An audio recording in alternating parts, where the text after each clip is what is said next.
Hello, everybody, and welcome to Bill and Frank Eat Pop Culture. I am Frank, and with me, as always, is Bill. Bill, how you doing? I am doing well. Excited for the fall TV premiere season, which is upon us. So, Bill, I never thought we'd get here. This is episode 19. We're on the eve of episode 20. Well, I mean, in reality, this is episode like 22 because we had some bonuses that we threw in there. Right, but in canon, right, episode 19. Right. And as nerds, we have to stick to canon. Of course. I never thought we'd get this far. I thought we'd get to like 7.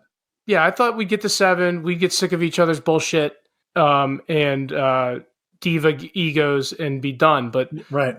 This has been quite a journey and a lot of fun. So I'm looking forward to the next 19.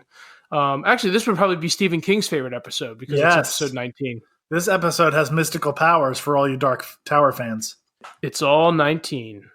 Maryland's Rainbow. So to make it even more special, because it's the fall premiere television season, and this is going to be a very TV-centric episode, we have the master, and I don't say this, I don't throw this term out there loosely, Bill.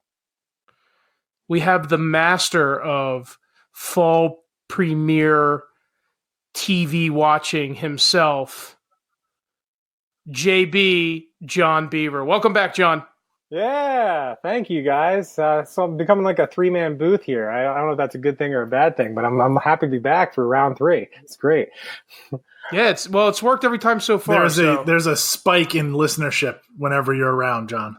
All right. I don't know if that's true or not, but if it is, it just warms my heart.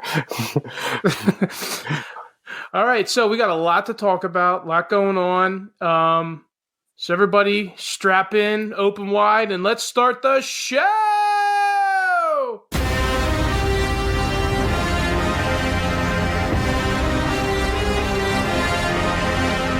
All right, guys, so just when we thought we were seeing the wind down, the never-ending story part 3, Disney vs. Sony, for the love of Spider-Man.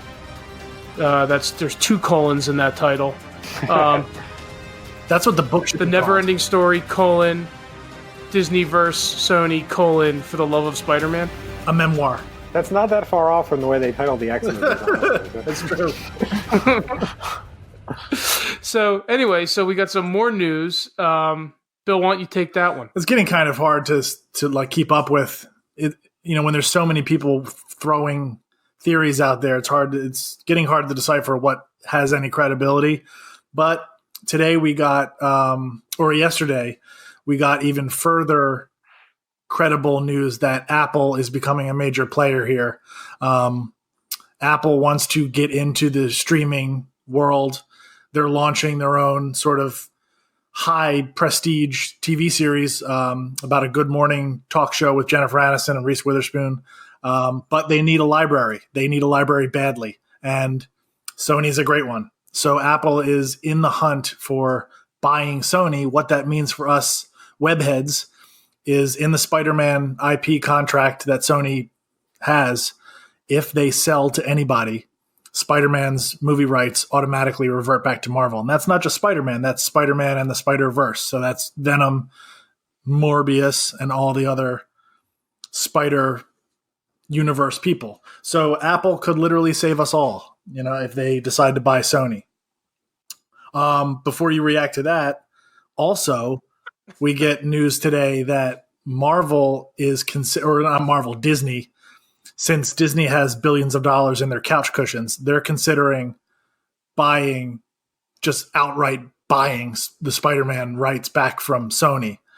The speculation I read today in Variety, which is a pretty reputable place, is that Sony would ask for $10 billion with a B dollars. No way Marvel would pay that, but it would be a starting point. And I honestly, I feel like it'd be worth it.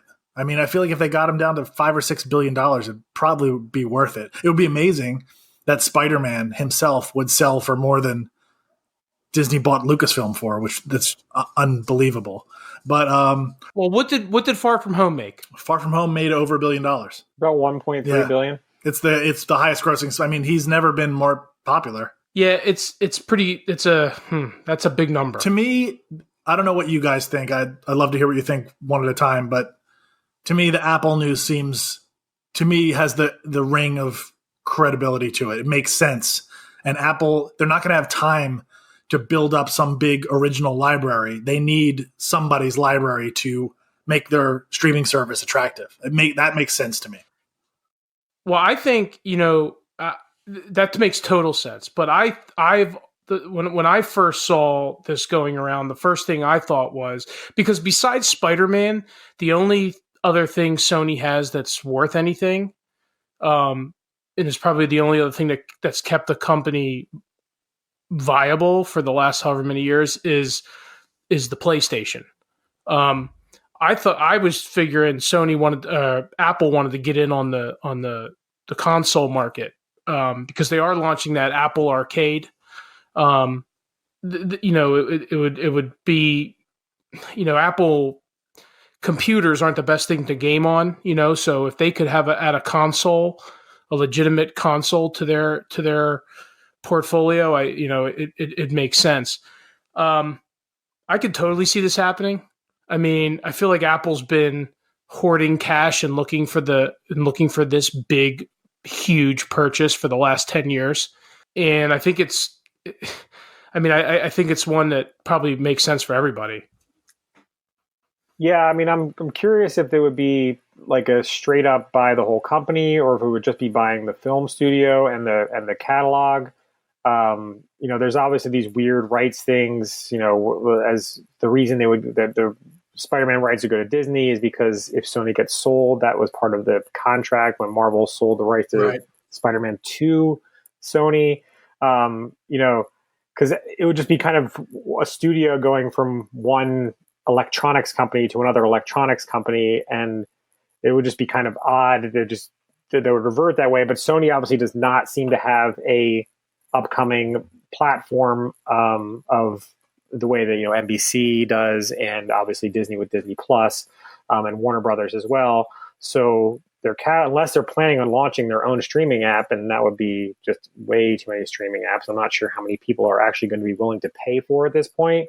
It kind of makes sense to me that at minimum they might want to offload their studio products, because I just don't know if this is the kind of business that a bunch of Japanese corporate head honcho guys really want to be in anymore, especially that given that, as you said, really the only thing that they have going for it movie-wise is Spider-Man.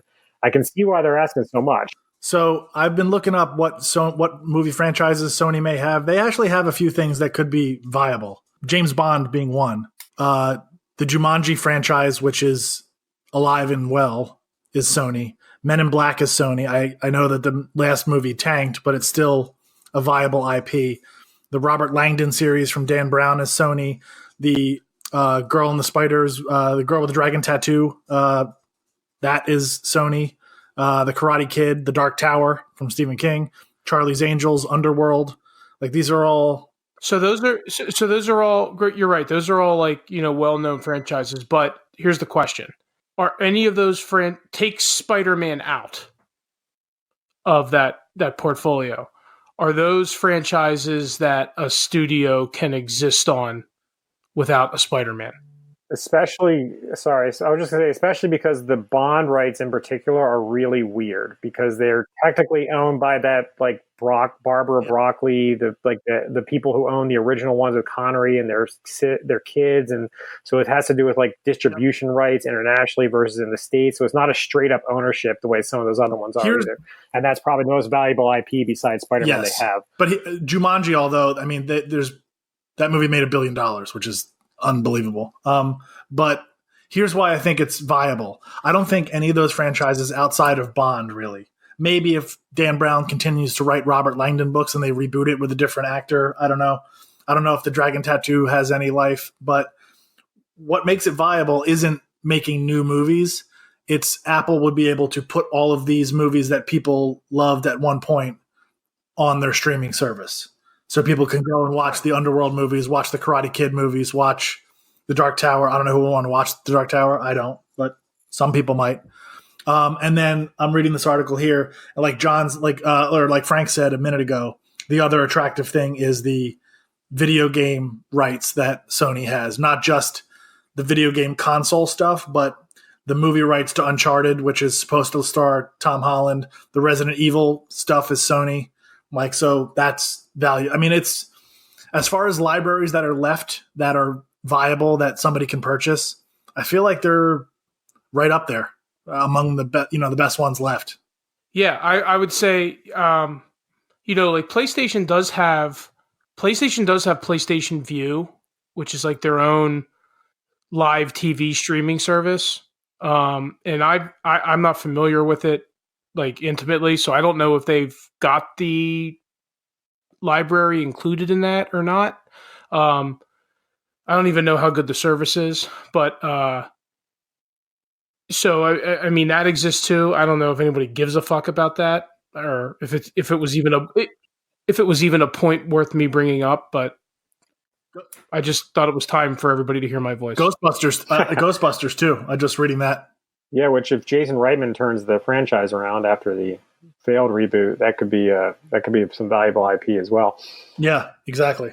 So I'm not sure, that to me has the biggest ring of truth to it. I'm not sure I see Marvel ponying up $10 billion. That seems astronomical. But if it comes down to the $4 or $5 billion range, like it's not like Disney can't afford it.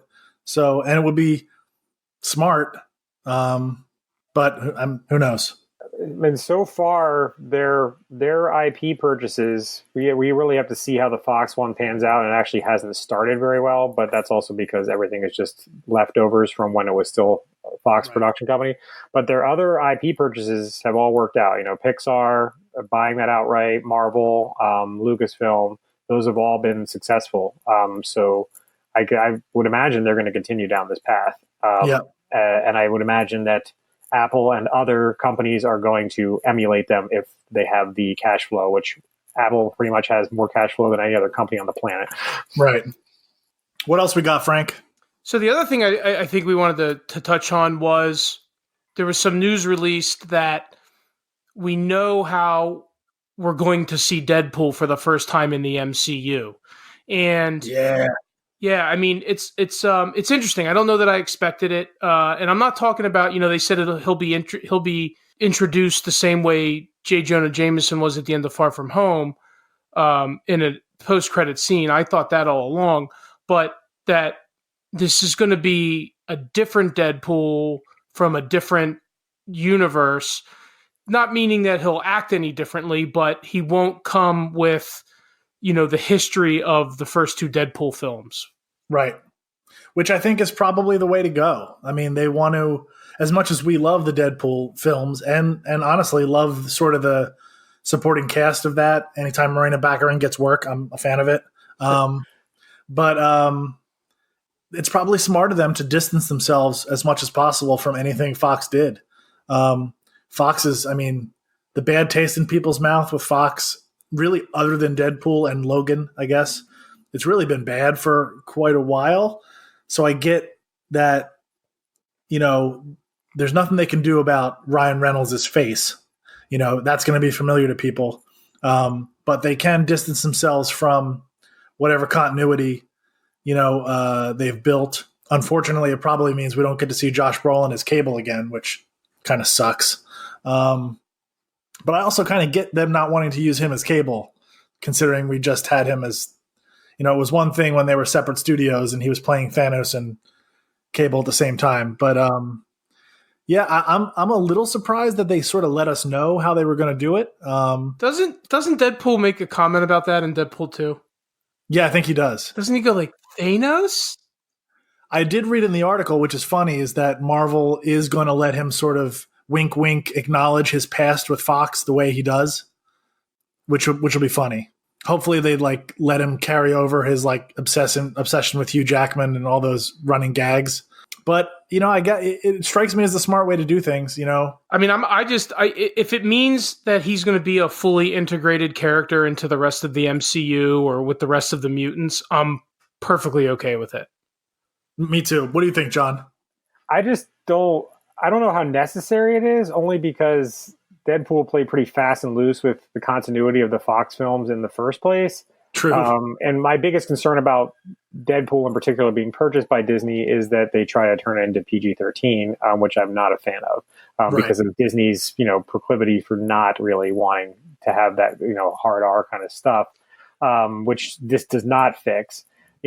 Obviously there were a lot of references to, X-Men Origins Wolverine, especially in the second one and things like that. But, Colossus was a character who had also been a character in X2, and basically they made no acknowledgement of his previous history in X2 in any way. So it wasn't like the continuity was really a strong theme that ran through the first two Deadpool movies. So I wasn't overly concerned in the first place that the continuity wouldn't make sense.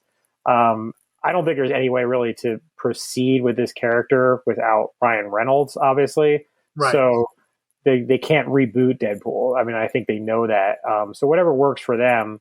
At the end of the day, I mean, I don't think that obviously the MCU being interconnected has been essential to it, but I think Deadpool movies can continue to work owned by Disney without being that interrelated. That being said, I obviously would love to see some of the characters pop up in the Deadpool movie, more so than I think I want to see Deadpool pop up in like a Spider-Man movie, because I think that would kind of actually ruin the illusion. But I would love on the other side, if Tom Holland showed up in a Deadpool movie and just took the piss out of himself, that'd be hilarious. So they are saying right now that Deadpool and Blade are both slotted to be R. I mean, that could change, of course. They could back off that, get cold feet, but that's what they're saying now. I don't think they will. People go nuts if Deadpool is kiddied. I think really making him a different Deadpool is just so in case people are like, well, why isn't he mentioning Vanessa? And why isn't he mentioning whoever, the cab driver, Dopinder? They can say this is why. That's it. I think the more, and what John sort of alluded to is the more interesting question is where they say he's going to, Marvel sort of let it slip that he's going to pop up in 2021. So we kind of know what the releases are in 2021. The article that Frank and I read seemed to put their bets on him popping up at the end of Thor: Love and Thunder, which is actually the end of Phase 4. What do you guys think? I mean, I think it would definitely be a post-credit scene, most likely. I don't think it would be anything in the actual movie. Right. And I wouldn't even be surprised if it's not even actually directed by Taika Waititi and he has no involvement with it. It's one of those, like how Whedon used to direct some of the stingers. But I think I don't think we're going to see a lot of mutants besides maybe some subtle or overt references to them in the movies, but I don't think we're actually going to see them unless it's going to be in, stingers and things like that. I don't think they're going to be involved in the plot lines of I don't think movies so we saw announced at Comic-Con at all. Can we, guys, just for a second, can we reflect on the possibility of a Taika Waititi directed Deadpool movie? It'd be weird. It'd be fucking awesome. I'm just wondering, I mean, if they do position Deadpool as like the post-credit stinger to Thor, that's like, that's like the last thing of that. That's a pretty big spot. That's like the hammer of Phase 4. Because after that, it's Phase 5. Yeah, I mean, I agree. Do we even know what Phase 5 is? No, we just know that Thor: Love and Thunder is the last movie in Phase 4. I mean, I think we have to assume that, Black Panther and Captain Marvel are going to get additional sequels. Guardians 3. We Guardians 3, which I guess is going to come out in Phase 5, which also would be comedically an appropriate vehicle to have Deadpool be in a stinger. Right. And I think either Thor or Guardians, as far as the type of movie they are, would fit best. And going back to what you said, Frank, I think because apparently Taika is really good at bringing out improvisational performances, as we saw with Hemsworth. He's never been better than he was in Thor Ragnarok. So I think he'd actually be great at it, because I think he'd bring out the best in Ryan Reynolds. Not that he hasn't already been great in the first two Deadpool movies. Reynolds is already so good at it. Yeah, totally. So the last piece to close out our MCU discussion is last week, Johnny, as you know, because you're a loyal listener, Bill and I went to Twitter and said, hey, Twitter, who do you want to see cast as Moon Knight? Because Bill and I both agree that this is a pretty important casting, or it could be. And our Twitter followers didn't disappoint. I want to say again, Moon Knight is not a broad IP. Like, it's not a character everybody in the world is familiar with. It's a lot. To me, it reminds me a lot of when they launched Guardians of the Galaxy. Like, Peter Quill needed to be nailed casting wise for that to work, and they nailed it. It's Iron Man, Thor. These are characters that, yes, it's great that they nailed the casting, but these are well-known characters that people sort of know their characteristics. With Moon Knight, he's so niche. Like, whoever they get really has to knock it out of the park. It has to be right. And I'll go take it a step further and say Moon Knight has been very inconsistently written and characterized within the comic books for pretty much since the outset. He was actually introduced as a villain, and then he was in a lot of like serious, grim and gritty comics. And then, more recently, he's been treated, it's been more about, his mental health issues. He's been all over the map. Really, some hyper violent comics. And then he had like the Bendis run, which was almost kind of goofy. So really, it's a lot of it depends appropriate casting on what tone they're going to try and hit. Is it going to be like the Daredevil series, where it's going to be like a real gritty street level series? Or is it going to be more about, his mental instability, which I think would be a very different show and require a different actor to pull that off? Me too. So this is what our listeners said. So I tagged Dr. Tony Ortega on this one, and at first I think he thought I was recommending that he be Moon Knight. And his response was, "I can play crazy, just not white, cisgender, and heterosexual."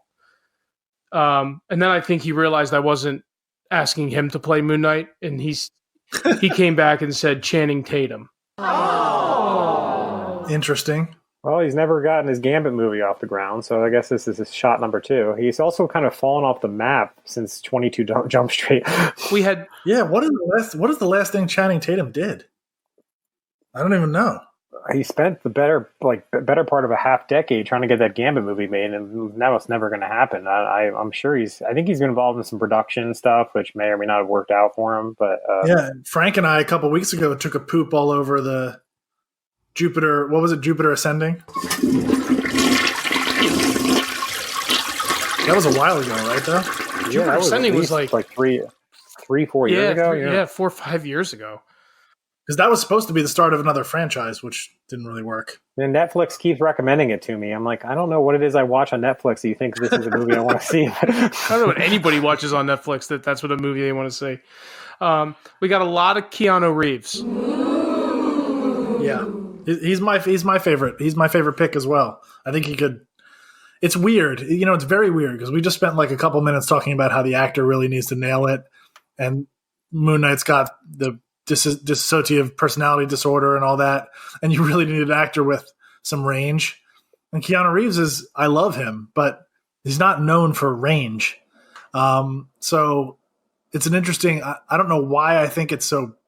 Well, I think if they go with Keanu Reeves, it's going to have to be like the dark and gritty Moon Knight. So that one, that we got quite a few of those.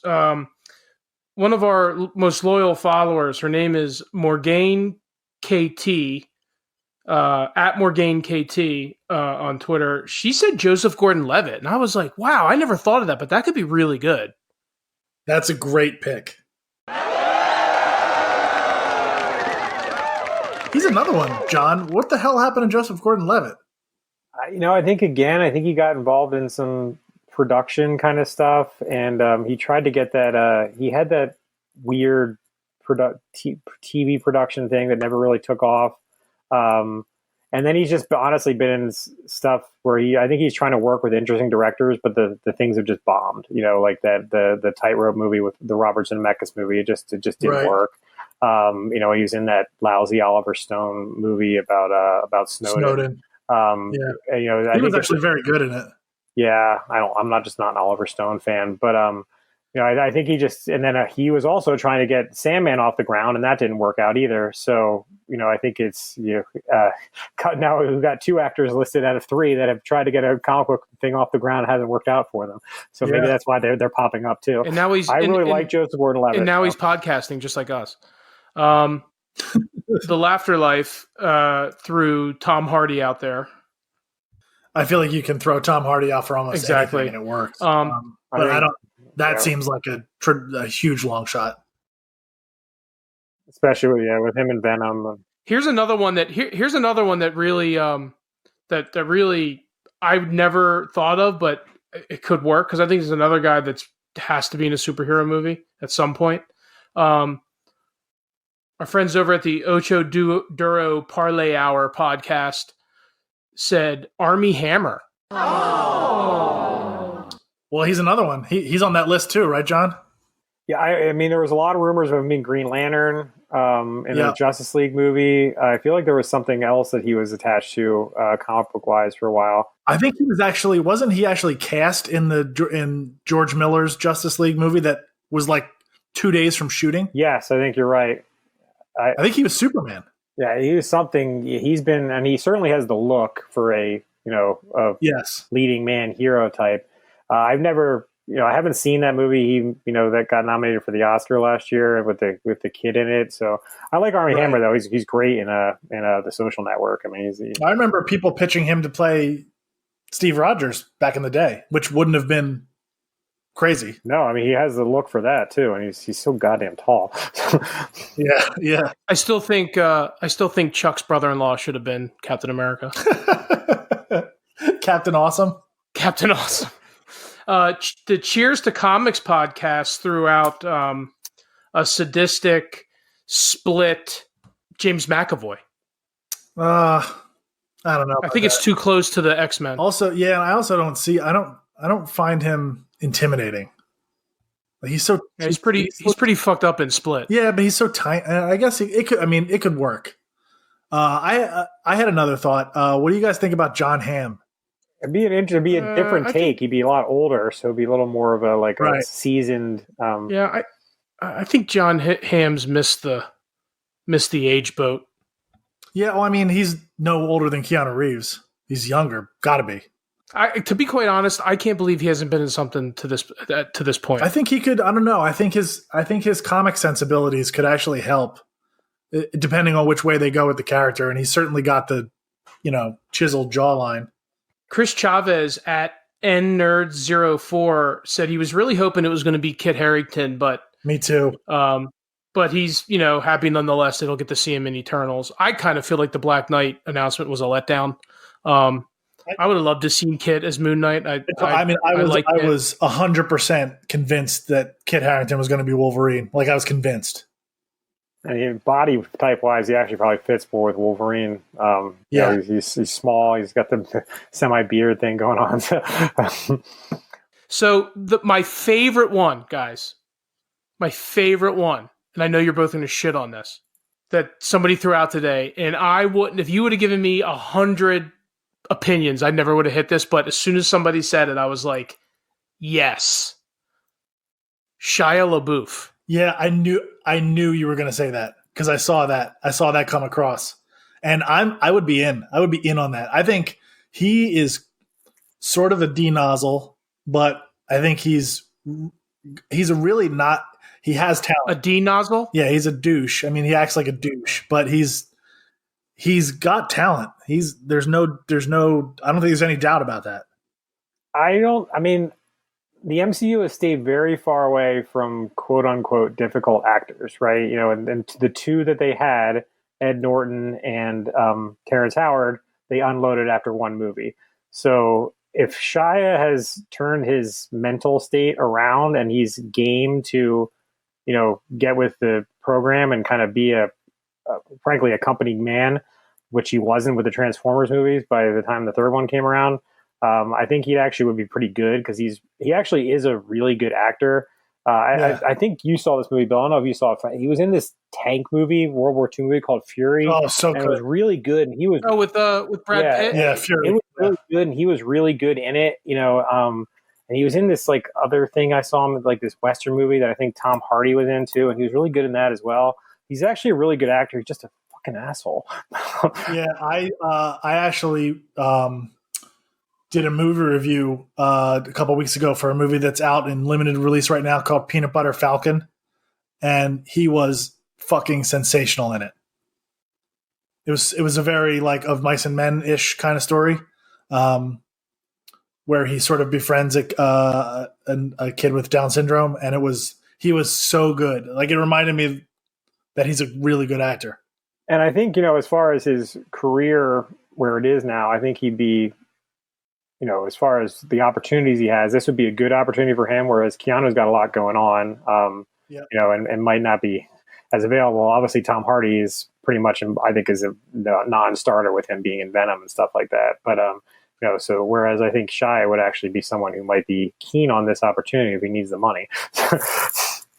So just officially moving forward, I want you, I'm just proclaiming this right now. I'm on the Shia LaBeouf train for Moon Knight. Well, I don't know if anybody tweeted this at us, Frank, but I was on Twitter today looking at what people are saying about Moon Knight. And one of the things that made my pants feel a little tighter was that people are suggesting Jensen Ackles as a candidate, which would make me very happy. Hey man, it looks like his on-screen brother has got a television role lined up, so he has to get one lined up too. Yeah, exactly. Yeah, what's that role that he's playing? The reboot of Walker, Texas Ranger. Oh yeah, right. Oh, Jared, That's gonna do well. Well, they're eliminating the Texas Ranger part of it. So just the show will just be called Walker, but it's an interesting choice. So, Bill, do you remember last week you made a comment about how crazy some of our fans / Twitter followers are? Mm-hmm. So probably our craziest listener at Lewis_Ream, Whoopi Goldberg As Moon Knight. Yeah, that would be a very different take. Unconventional. Yes, certainly unconventional. She's going to be busy though next year. Why? She was cast as Mother. She's Mother Abigail in The Stand. That's right. I do have to say with Moon Knight, because his character has been so inconsistent. He is one of the characters I think I would least mind if they made some major changes in casting. Like I would not be at all opposed to, you know, a good, you know, black actor or something like that. I think this is one of the ones where I don't think that there's like a lot of sort of continuity that they have to live up to. So I think that there's almost no fan expectation. Exactly. It's the same thing with like sort of the same way with Eternals. Like it's cool that they cast all these people, but like nobody has any idea whether any of that casting is accurate. Like, and no one cares. That's why Eternals was such a good time for Marvel. That's why they're one of them is either gay or bi.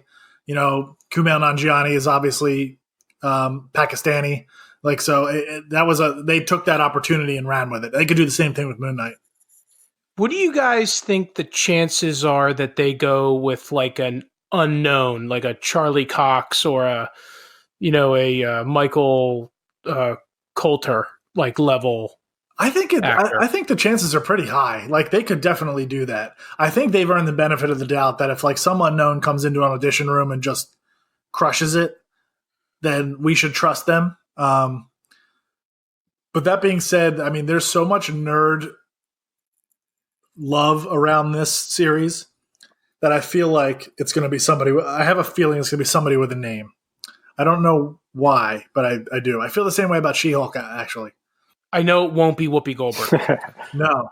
Well, although wouldn't it be crazy if they cast Whoopi Goldberg as Moon Knight, and then in the last episode, it was revealed that was all the whole thing was Sister Act 3. Sister Act 3, Moon Knight. But speaking of black actors taking on historically white comic book roles, I saw today or yesterday, it might have been last night, rumor is they're heavily considering I always forget the actor's name. Yeah, Jeffrey Wright to play Commissioner Gordon in the Batman. I really like Jeffrey Wright as an actor. I don't know. I have such a image of what Commissioner Gordon is supposed to look like in my head. That one to me is tough. As much as I think he's a great actor, I have a hard time divorcing myself from like the typical sort of mustachioed glasses white guy. I mean, essentially, Gary Oldman essentially looked exactly like what I imagined Jim Gordon to look like. Yeah, he did. But I mean, it's not, which is amazing because he looked exactly what I thought Sirius Black would look like. Yeah, Gary Oldman's quite a chameleon. But I don't know. How do you feel about Jeffrey Wright? You know what? When I first saw it, I was like, I feel like this next Batman franchise, whatever it's going to be so different. Yeah. And if they're doing the noir thing, and I kind of like it. I mean, he's an awesome actor. He's a super cool actor. I don't have a problem with it. I don't think I have a problem with it. I'm little. And you know me, Bill. Like Gordon's one of my like favorite ancillary characters in comic books. To me, it's to be a good Gordon. It's more about like the actor being solid than being a redhead and having a mustache. And what do you think, John? If Jeffrey Wright does it, I don't want him to play his standard Jeffrey Wright character, which is this like very mellow, sort of laconic, laid back guy, like he was when he was, Felix Leiter in the Bond movies, and he kind of is in Westworld, and he even is in like the second Hunger Games movie. I think Gordon needs a little more personality than that, and he tends to play this sort of nerdy professor kind of character, and I don't really want him to be that way because that doesn't fit with Gordon. But he is a good enough actor. I think he has more range than that. It's just those are the roles that he's been in recently that kind of pop out to me. So again, I don't think that this is a character where I've like he has to be a white male. That's not he's a very iconic character, but not to that point. Where I think it would totally throw the movie off. So I'm not opposed to it. It also somewhat depends how integral Gordon is to the plot, and how, whether it's more like the J.K. Simmons, he appears for one scene and then he's gone, or it's going to be more like a real meaty role the way that Gary Oldman had. I agree with that. I do think he's got to play different than he normally plays, for sure. And if it's a detective noir thing like we're being told it is, I feel like Gordon will be fairly prominent. I do too. He's also very prominent in in Batman Year One and Batman The Long Halloween, which it seems like The Long Halloween is going to be a touchstone for this movie as it was for Batman Begins. So so good. So I think he is going to be somewhat integral to the plot, and it's not just going to be kind of your show up at the bat signal for a couple of scenes and that's it. So I'm speaking of the Batman. I'm really interested to hear what both of you guys think about the recent Jonah Hill news. Well, when that news first came out that he was talking to Matt Reeves about being in the movie, people were sort of speculating what villain he would play. Most people thinking he was either going to be Penguin or Riddler. I came down on the Penguin side, not just because physically I feel like it's more of a match, but I don't know. I just saw him as Penguin more. But then we got sort of confirmation today that he is in talks to play the Riddler, which, God, I don't know. I don't know if I like that. Just sort of the Jonah Hill vibe doesn't really scream Riddler to me. I don't know. I will say Jonah Hill surprised me like 3 or 4 different times now in his weird career. So I'm certainly not going to write it off or kill it, but it's not who I was imagining for the Riddler. Johnny? Yeah, I'm not opposed because I do like Jonah Hill. I think he's been very good as a serious actor in a way I really didn't expect that he would be able to pull off. I love Superbad, but I pretty much thought that was what Jonah Hill could do, is be a mini Seth Rogen. And he's actually managed to, really diversify his career and do some really interesting things that I've enjoyed. But I very much agree with you, Bill. This is not what I pictured for the Riddler. And it's not, nothing that he's done in his career so far leads me to believe he'd be particularly good in the role. But nothing that he's done in his career led me to believe he'd be as good as he was in Moneyball. So, it could just be that I'm not giving him enough credit. Yeah, that's pretty much where I fall. Like, it's not just his whole, even something as weird as like his voice doesn't work for me as the Riddler. But I don't know. Like, I could certainly, I've been wrong a lot. So I mean, I'm not above admitting I'm wrong once it comes out. Did you guys watch that Blink and You Missed It Netflix thing he was in with Emma Stone? He was really weird and off the wall in that, which leads me to believe that some casting agent or Matt Reeves watched it and thought that's why he'd be good as the Riddler, because he definitely was playing like this kind of depressed, like semi-psychotic guy, and he had to do a lot of different roles in it because the plot of the movie involved going into their minds and reenacting these like lives and memories that they had. So I don't know, but I just think it's a really weird angle to come at with the casting. Yep, me too. I agree. Frank, what do you think? You're the big bad head. Yeah, I don't like it. Right, there you go. Just come out and say it, buddy. I don't like him as the Riddler. I don't like him as the Penguin. I'm not a Jonah Hill fan. I'm not saying that he won't prove me wrong. Like, I'd rather them cast him and him be good because I want it to be a good Batman movie. I don't want to see him fail, but it doesn't excite me. Like, I didn't hear that and I wasn't like, oh, I was like, okay, well, I'll have to wait and see on this one. I mean, I don't know that the comic book universe cinematic world needs Jonah Hill in it. I don't know. I just feel like there's so many better people out there to play the Riddler. I'm starting, listen, I just said I'm cool with the Jeffrey Wright, Robert Pattinson, like, it took me a couple weeks to swallow that one. Like, I'm starting to get like, what's the director's name? Matt Reeves. Yeah, I'm starting to get like, all right, dude, like, we get it. Like, you're going to cast off the wall shit and every casting decision you make is going to be a headline for people to talk about leading up to the movie. Like, and it's just, it's starting to be a little much. It's, I don't know. This one's tough for me this one's tough. I don't like it. I'll give a hot take here, which is that I did not like Jonah Hill at all in The Wolf of Wall Street. I thought he was like overacting and chewing scenery, and I do not want that kind of energy in this Batman movie.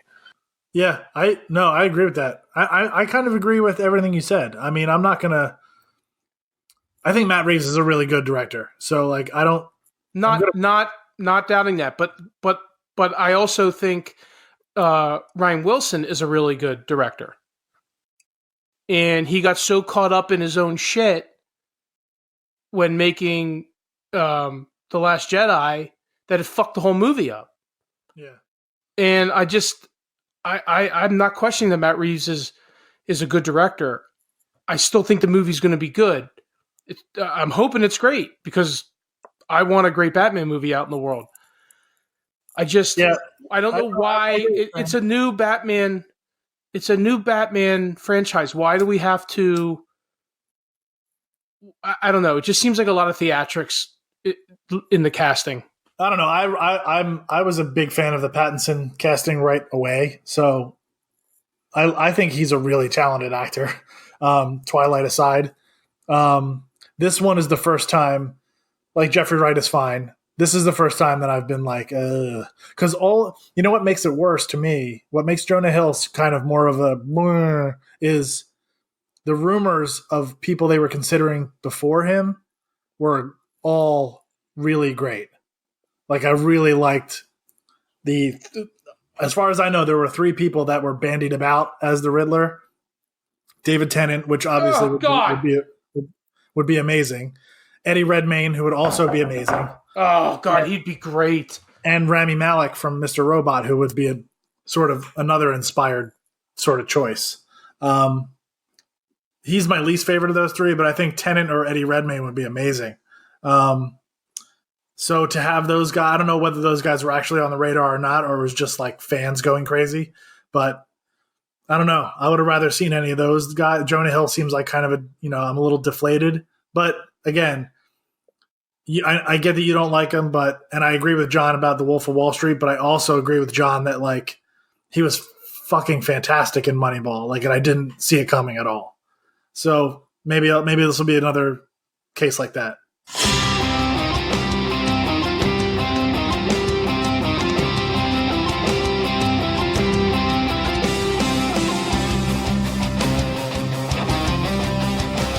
All right, Johnny and Bill.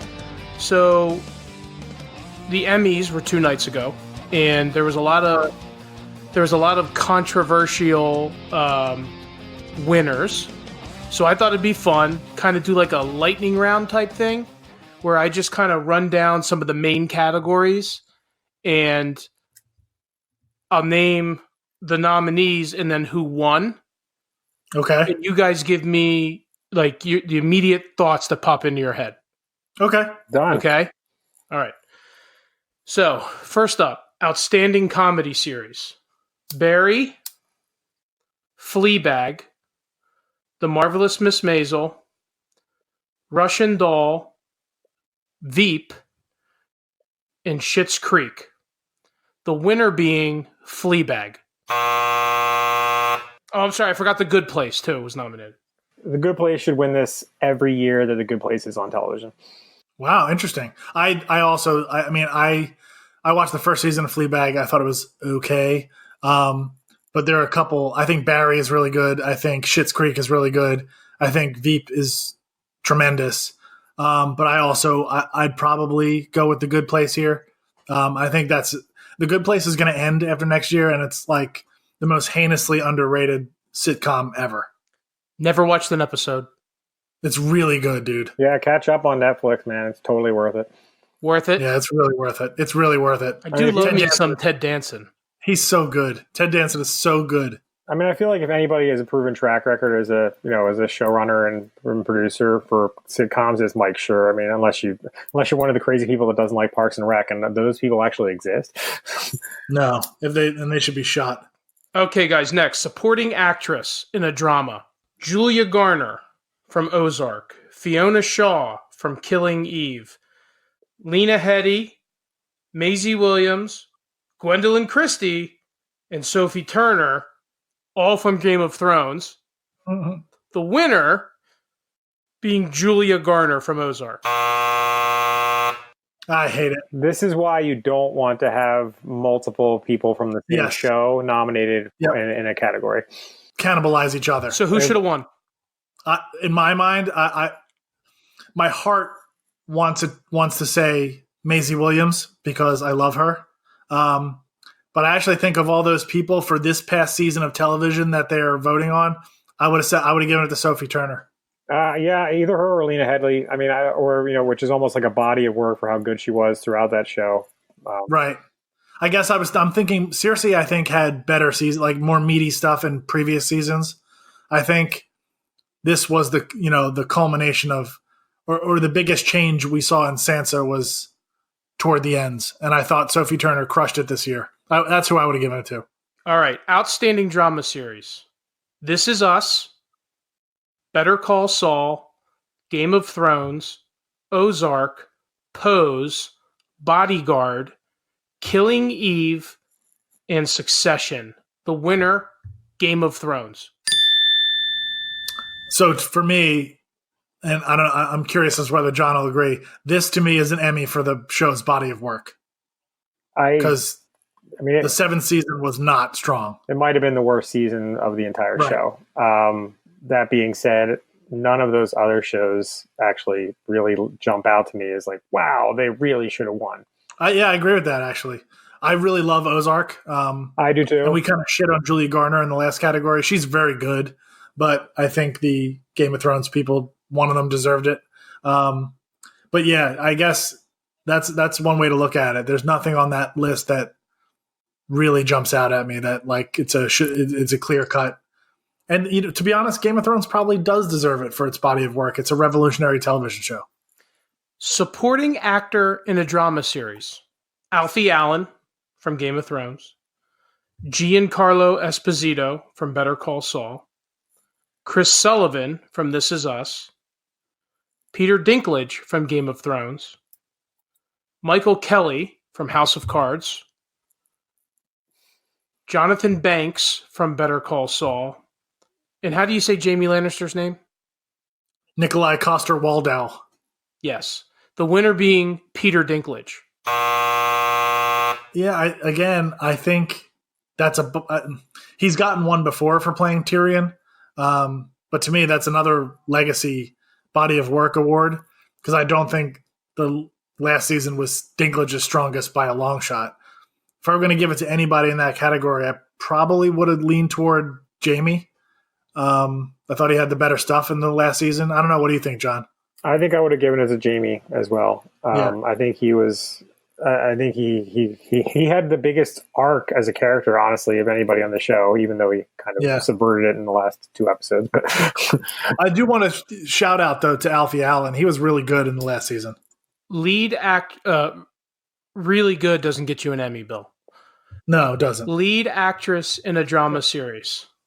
Laura Linney, Ozark. Mandy Moore, This Is Us. Jodie Comer, Killing Eve. Sandra Oh, Killing Eve. Viola Davis, How to Get Away with Murder. Emilia Clarke, Game of Thrones, and Robin Wright, House of Cards. The winner, Jodie Comer, Killing Eve. Okay, that's bullshit to me. Like, she's great. Killing Eve, to me, is wildly overrated. I've watched both seasons that I can watch. But that should have been Emilia Clarke's award.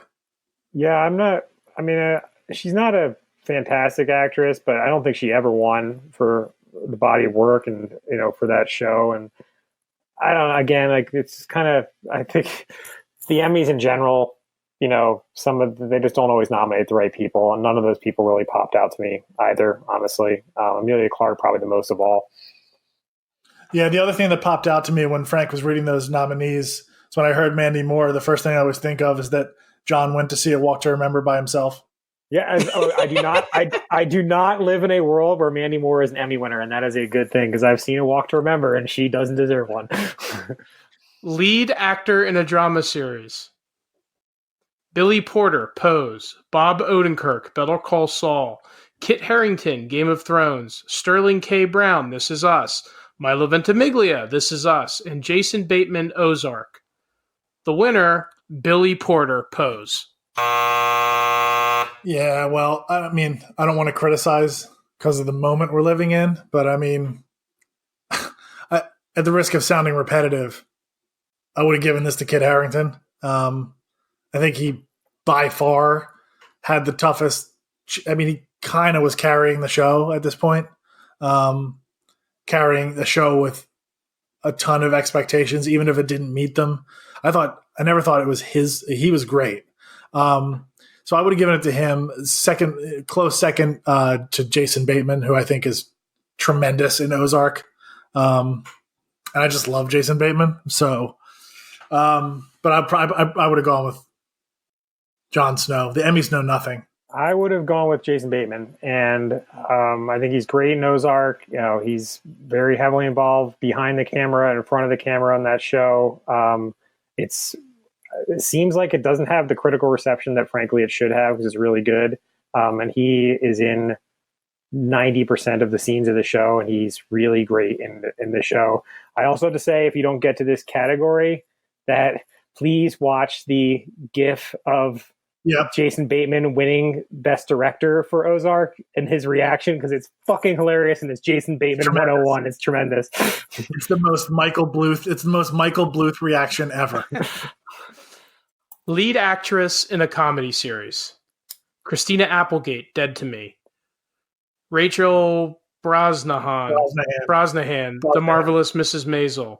Phoebe Waller-Bridge, Fleabag. Natasha Lyonne, Russian Doll. Catherine O'Hare, Schitt's Creek. Julia Louis-Dreyfus, Veep. The winner, Fleabag, Phoebe Waller-Bridge. I got a hot take on this one. I don't know if you guys have watched it, but I would have given this to Natasha Lyonne for Russian Doll. Interesting. I have not watched it. Yeah. That show is tremendous. So, do you know what that show's about? No. It's like Groundhog Day, right? Kind of. Yeah, she's like this. Yeah, she's like this party girl, and she keeps reliving the same crazy night that ends in her death over and over again. And she has to act the same scenes because it's not like Groundhog Day where it's a whole day. It's like literally a 2-hour window. So she has to like reenact the same scenes over and over again. And I think she is absolutely tremendous. And also, like John said about Jason Bateman, she's very heavily involved in the writing and producing and directing of the show. I was so incredibly impressed by, I never thought that she had that kind of thing in her. So I would go with her on this one. Also, none of the other people super pop out at me.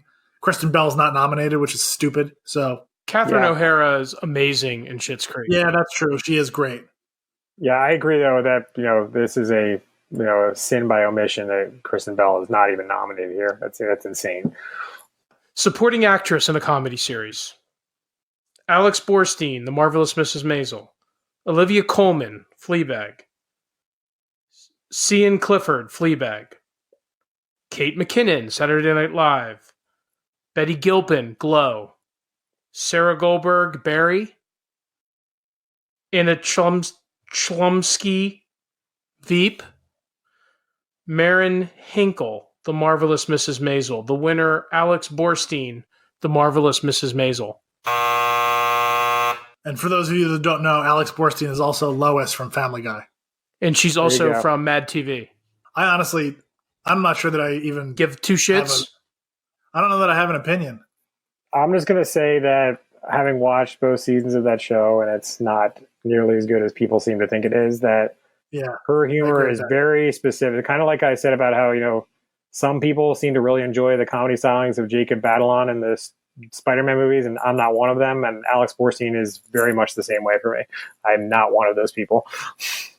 Yeah, I agree.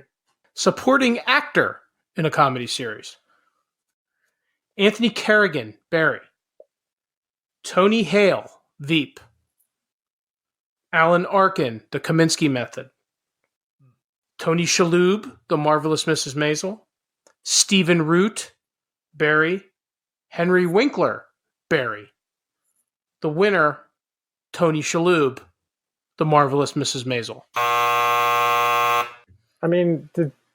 Don't get me wrong, I really like Tony Shalhoub, but did he really need another Emmy at this point? And especially for that show, like I just don't understand this. Who was the guy? Who was the guy after the first guy from Barry? Tony Hale, Buster. Yeah, that's who I would give it to. I think he's Julia Louis-Dreyfus is. She's a transcendent talent at this point. Like, she's Lucille Ball of this generation. But second to her on that show is Tony Hale. He's so funny. Lead actor in a comedy series: Anthony Anderson, Blackish; Michael Douglas, The Kaminsky Method; Ted Danson, The Good Place; Don Cheadle, Black Monday; Eugene Levy, Schitt's Creek; and Bill Hader, Barry.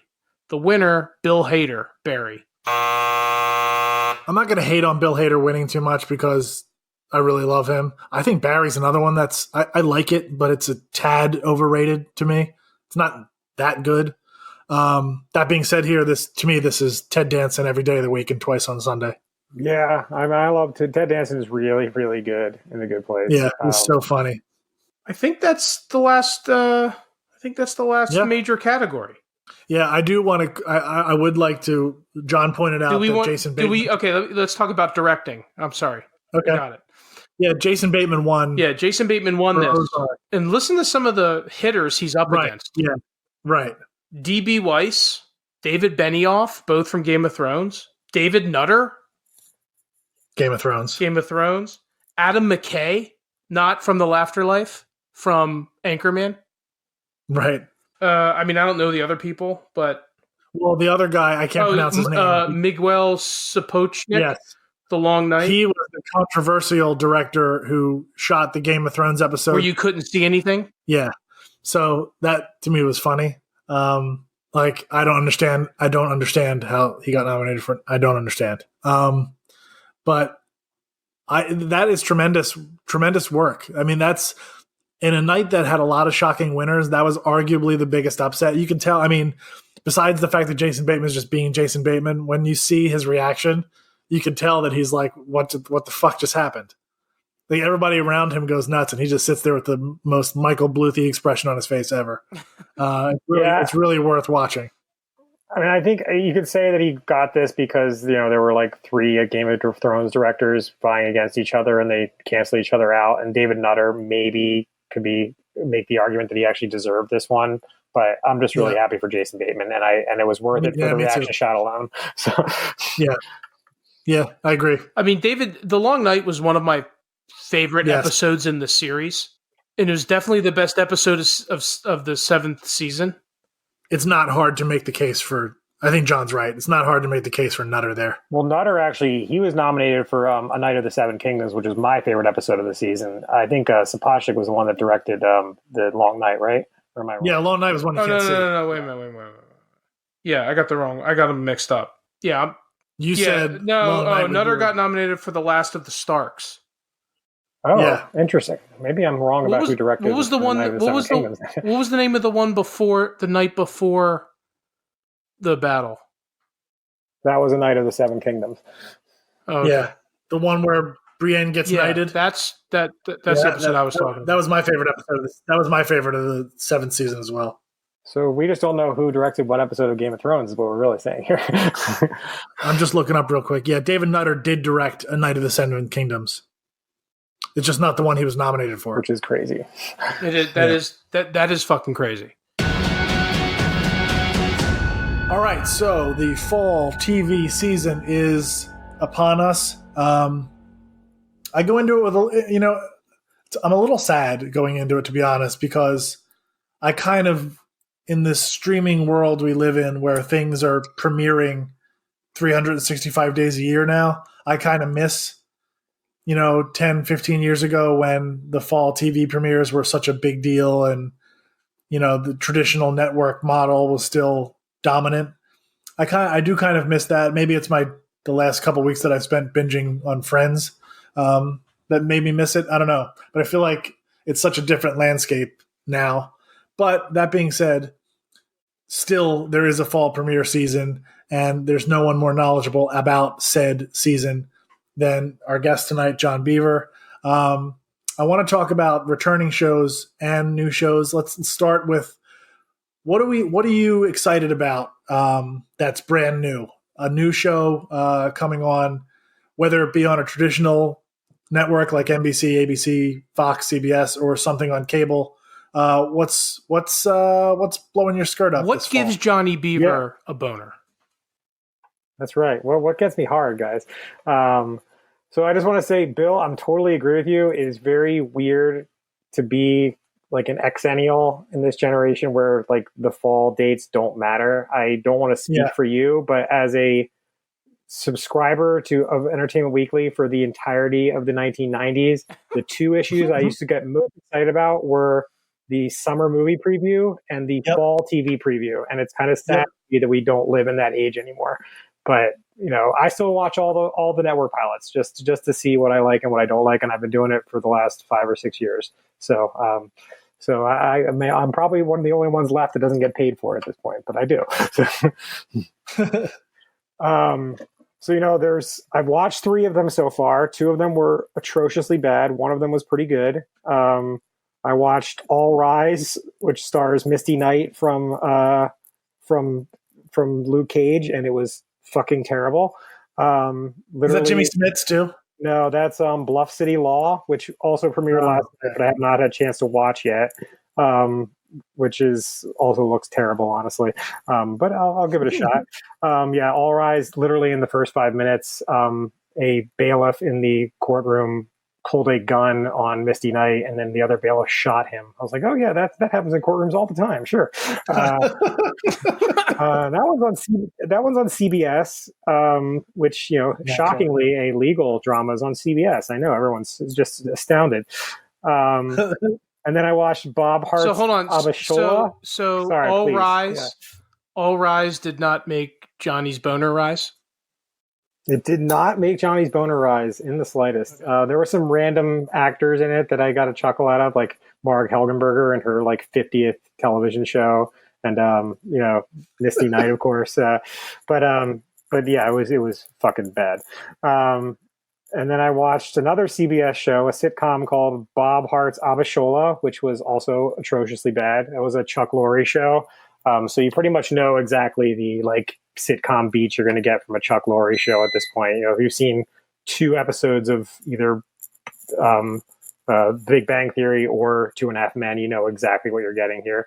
It had the guy from Mike and Molly in it, so it was like your standard down the line CBS show. They are getting more diverse, though. It did have a lead black actress, and as did All Rise. So CBS isn't quite the white bread station that it used to be. So that's something, I guess. And then I watched The Unicorn, which doesn't actually premiere until Thursday, but it dropped online yesterday.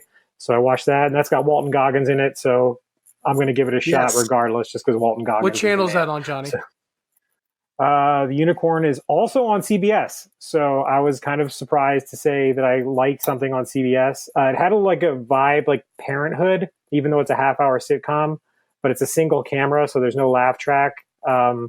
And it's Walton Goggins, so I'm gonna go down that road for a while. So great, yeah. So I can't picture Walt Goggins in a fucking sitcom.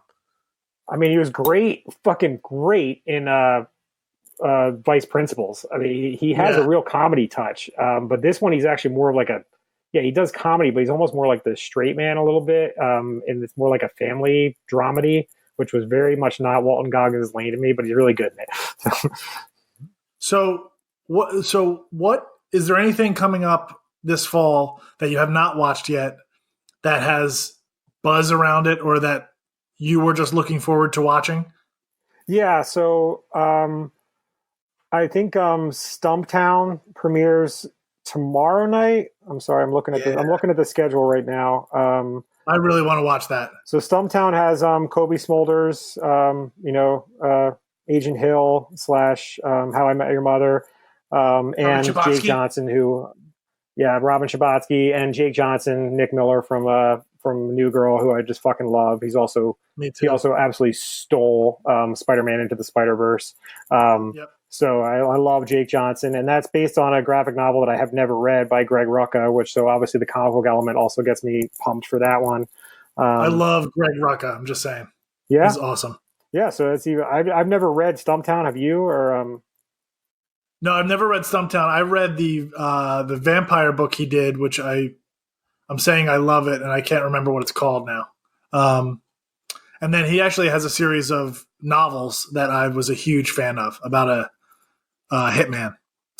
So he's pretty. I like Greg Rucka, and I love Kobe Smulders. That was one where I watched the first look trailer, like the extended sneak peek kind of thing, and I was really interested in that one. Yeah, so that one's on ABC, and I'm definitely, the plot-wise, it's like, she's a private investigator in Portland, but she also has a gambling problem.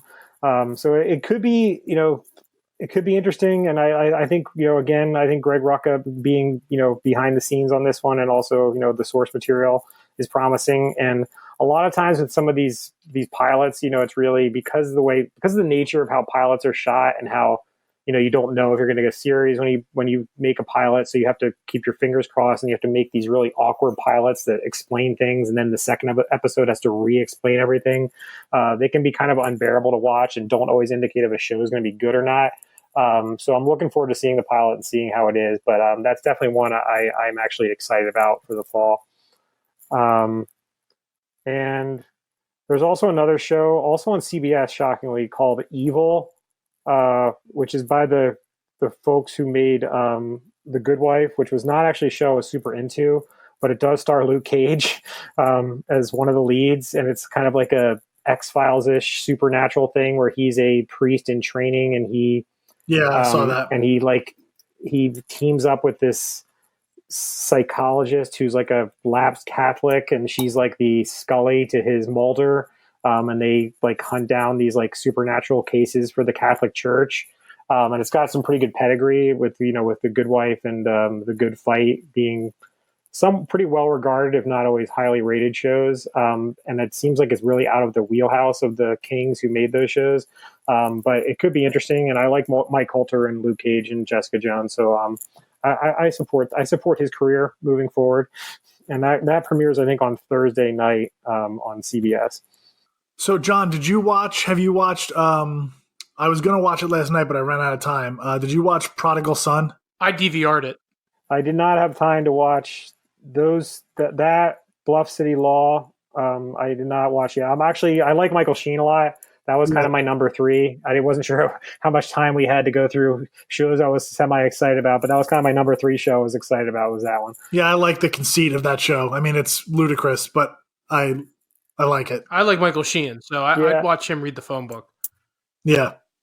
The other one... Yeah, I mean, it's definitely like a little bit Silence of the Lambs knockoff, sure. But that doesn't mean it's necessarily bad. For sure. The other one I was kind of curious about, I think it premiered tonight, John, was called Emergence. Did you hear anything about that?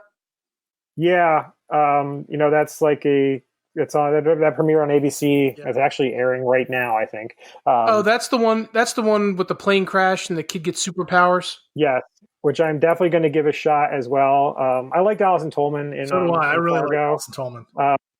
It could be good. It could be one of those blink and you miss it sci-fi shows the networks trot out to try and find that lost money, and it just never works out. Like for them. Manifest? Yeah, which I think actually got renewed, although I didn't. Ugh. Yeah, that's coming back. And I think, didn't Blind Spot last? Is that still on? I think this might be its final season. But it's like 7 years, right? Yeah, I was pretty surprised that it lasted as long as it did too, because just how many tattoos could she possibly have that they could solve crimes with? and the Blacklist is still going too, right? Yeah, the Blacklist is coming back. It's crazy. But yeah, I like Allison Tolman, and also Turk is in that show, Donald Faison, so I'm going to watch it. That's right. Giving Turk some work, I'm in for it. Yeah. All right, so that's a nice little cross section of new shows for people listening. I like how weird shit is always the result of plane crashes. Of course. It's never like a ferry. It was a train in Unbreakable. That's true. So, Johnny, are there any other ones, or is that it for you that you're juiced about? Mike Schur has a new sitcom called Sunnyside with Cal Penn. I don't really think the plot sounds very interesting. He's like this disgraced politician that starts helping immigrants, get their green cards or something, which sounds like super topical. But yeah. I do, as we mentioned previously, in Mike Schur I trust. So I'm going to give that one a shot. And then I'd like to support Bradley Whitford's career, but Perfect Harmony does not sound appealing at all. I just, and then I cannot believe that Patricia Heaton is getting another sitcom where she apparently plays a woman who becomes a doctor, medical intern in her 50s or whatever age she is. But God knows. Unsurprisingly, that's on CBS as well. So that's one of the ones I'm not looking forward to watching. I would rather go to the dentist than watch that show. Honestly, I think All Rise and Carol's Second Act, which is what that show is called, are going to be the two worst pilots I'm going to watch this year.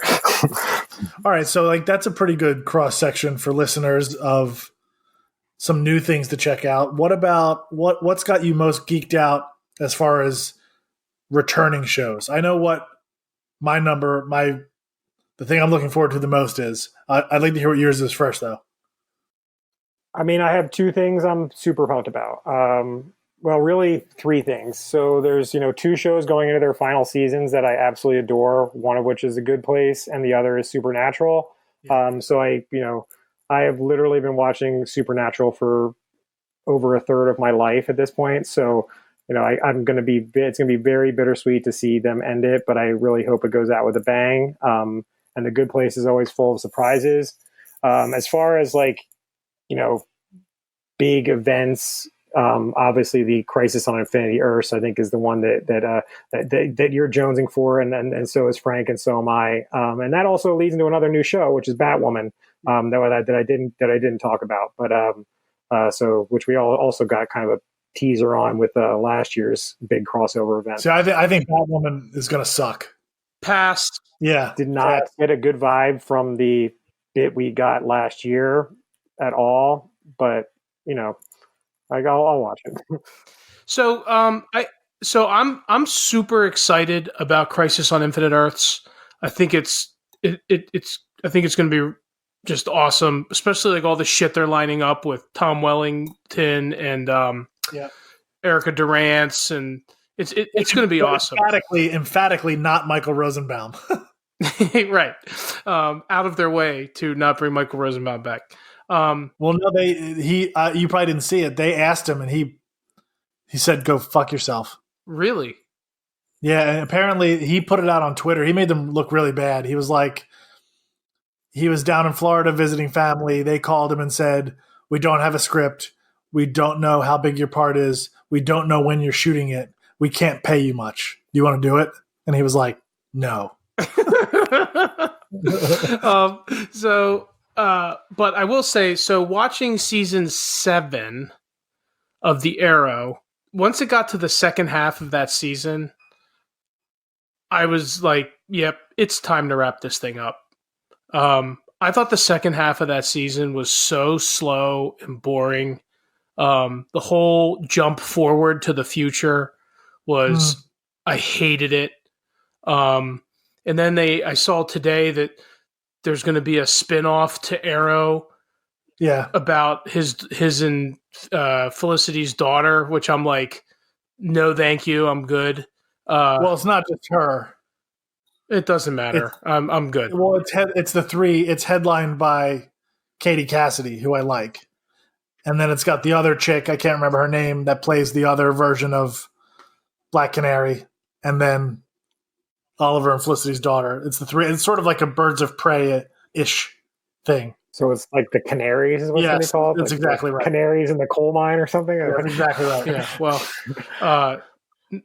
I won't be watching it. And so anyway, so that was my feelings on season 7. However, I will say I'm going to be super sad to see Steve Amell go. I love the guy. But no, I think Crisis on Infinite Earths, they're setting it up to be pretty awesome. So I'm looking forward to that.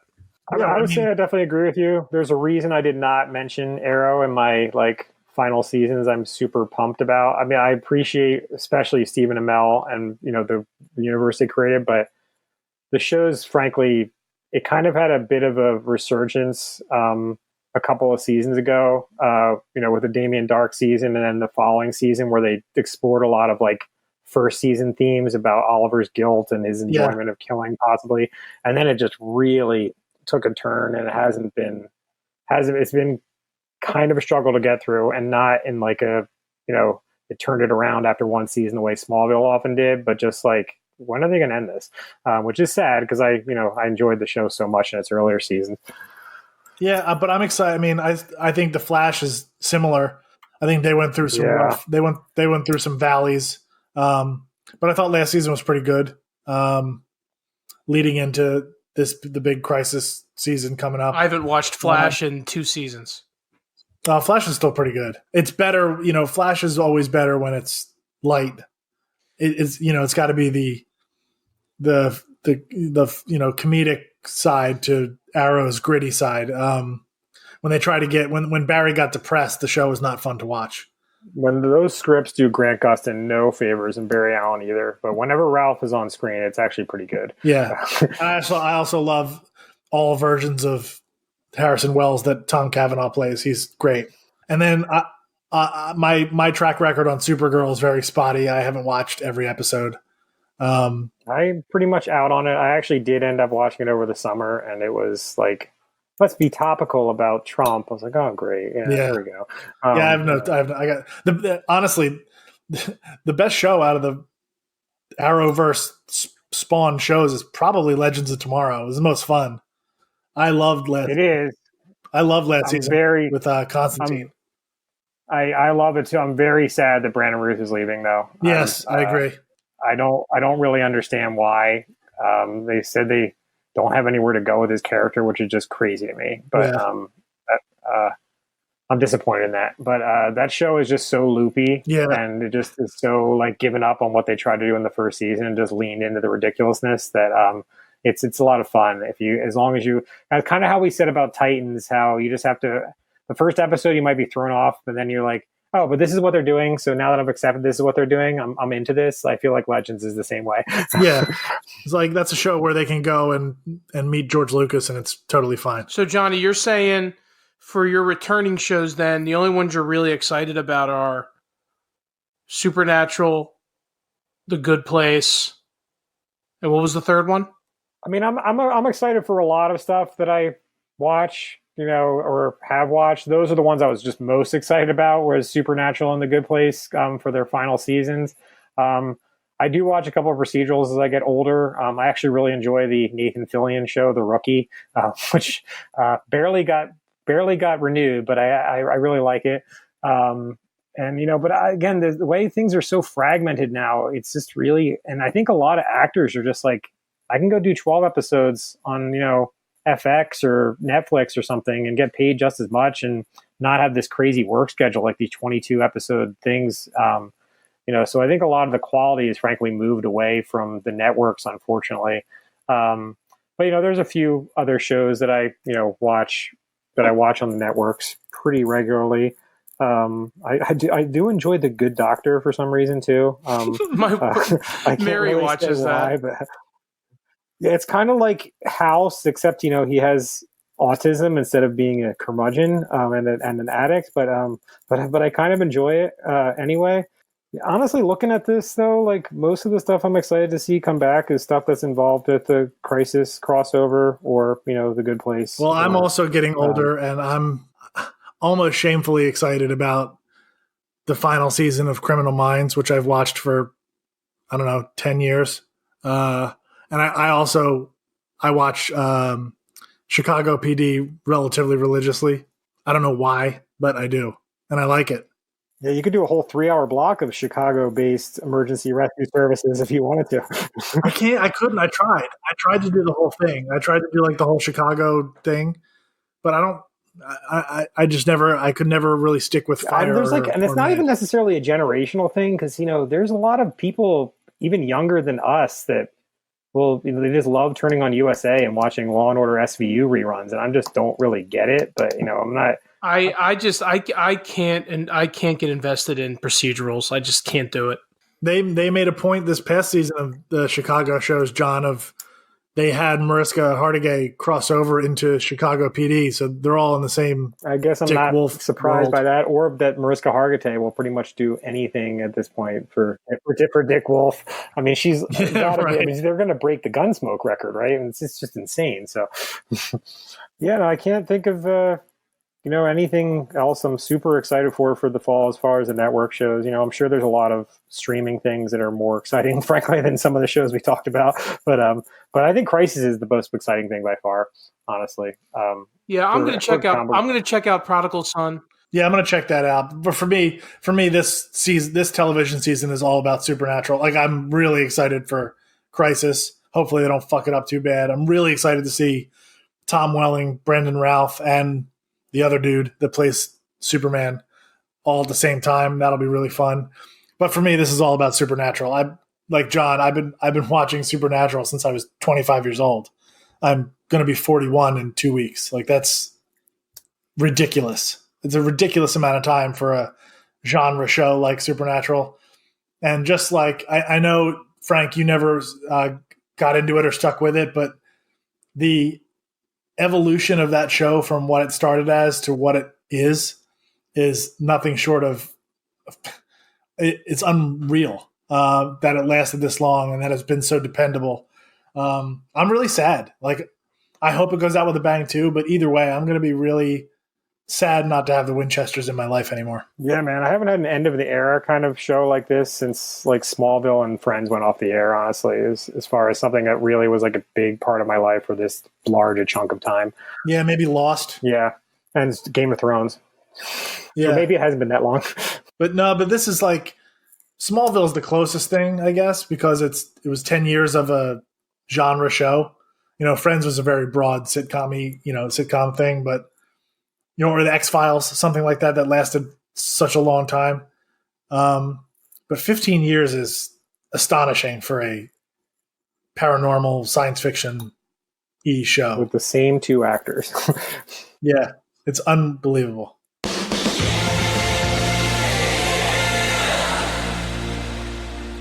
right. Well, I know I speak for Bill when I want to say, Johnny, thank you for coming on again and being a voice of reason on this this chaotic circus that is Bill and Frankie Pop Culture. Hope you had a good time. It was my pleasure, man. I always have a great time chatting with you guys for an hour and a half straight. Yeah, it's exhausting. I am soaked in sweat right now. I feel like I just worked out. I feel like I just ran a marathon. We've talked before, Frank, about you. You should really stop furiously masturbating while we do this. I know. I it's even weirder when my dog's watching me through the door. But yeah, it's funny. So earlier today, I sent out a tweet because I got home from work, and I sent out a tweet and I just asked, like, what's the first thing everybody does when they get home from work? And I had multiple responses that said, take my bra off. Okay. I guess I never, I don't, maybe I just don't care. I like, I'm a selfish person. I never realized like the bra was such a like uncomfortable, I got to get this fucking thing off kind of thing. I would have thought it would be like high heels first, bra second, but whatever. You know what, man? Women really don't have it easy. Okay, Bill. Jesus Christ. I mean, I can't imagine walking around in high heels all day. Like, that just seems ridiculous to me. I can. Yeah, no, you can. All right, Jagger. So anyway, Johnny, thanks again, man. Really appreciated it. Bill, you got anything else you want to say? No, I'm all talked out. All right, so let's wrap it up then. The usual. Oh, you know what? I do have something to say. So I finished my binge of 10 seasons of Friends today. I want people in the interwebs, give me some suggestions for something to binge next. I prefer something funny because usually these are things that I watch before I go to sleep. So I want suggestions on what sitcom, preferably something fairly long running, I should go for next. Anybody, hit us up. Hit me up. Does it have to be streaming, or are you gonna? No, it could be anything. It can be as long as I can get it on. I mean, I have access to Netflix, Hulu, Amazon Prime, so wherever I can grab it. I like Superstore a lot. That's actually still running, but and that's been on for like 5 or 6 years. Really? Maybe I'll check that out. Has that been on for 5 or 6 years? I think it's going into its 5th or 6th season this year. It's like pretty. No, it's going to its 5th season. Yeah, pretty well thought of too. Yeah, it's pretty good. I was thinking about rewatching Chuck, but I want some suggestions from people in the world. All right. Well, I'm sure our loyal Twitter base will come to your aid, Bill, as they always do. So, speaking of Twitter, check us out on @BF Eat Pop Culture on Twitter. Follow us, like us, retweet us, drop in, say hi, tell us to go fuck ourselves. This whole podcast thing, I'm really like enjoying the Twitter. Like I'm having a lot of fun with it. I like talking to people. So keep bringing it to me, guys. And the other thing I wanted to point out was, we lost a member of the indie podcast family today. Podcoin is no longer. Yeah, so you're gonna have to find us somewhere else. I know we had a lot of listeners and subscribers on Podcoin, but hey, we're on Overcast, we're on Castbox, we're on Podchaser. All three of those guys are pretty cool apps, and of course, run all the big guys: Apple, Google, Stitcher, you name it, Spotify. But download one of those apps, come find us, hang with us for a little bit, let us know what you think, share it with your friends, and that's all I got. So until then, guys, Bill, Johnny, thank you, love you, be well, everybody.